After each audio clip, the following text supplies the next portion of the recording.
నాన్న నేను అర్జెంటుగా రికార్డ్ బుక్లు కొనుక్కోవాలి, నాకు 500 రూపాయలు కావాలి, తీసి పెట్టాను నాన్న, 1 గంటలో వస్తాను, మర్చిపోకండి.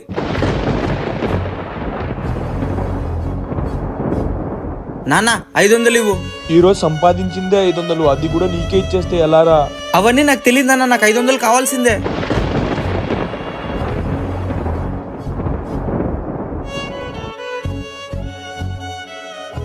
రే మావా 500 తెచ్చాను రా, ఈ రోజు నైట్ ఫుల్ పార్టీ చేసుకుందాం రా. ఎందుకురా?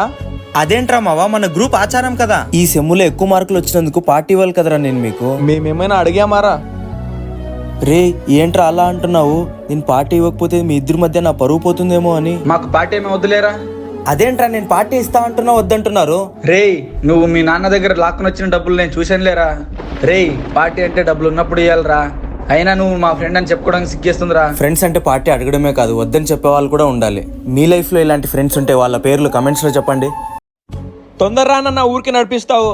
ఆగు, ఆటో ఇట్రా, ఇంకెక్కు.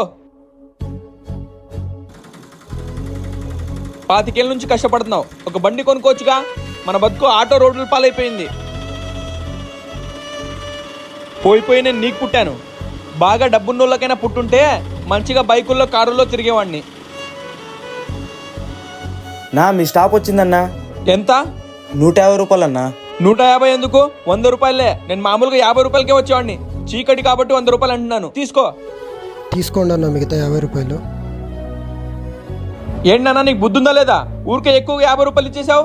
డబ్బులు వాల్యూ తెలియదు అనుకుంటాను నీకు. నేను పెద్ద పెద్ద కార్లలో బండ్లలో తిరగలేదు, కానీ ఆటో వాళ్ళతో ఎప్పుడు బేరం ఆడలేదురా నేను.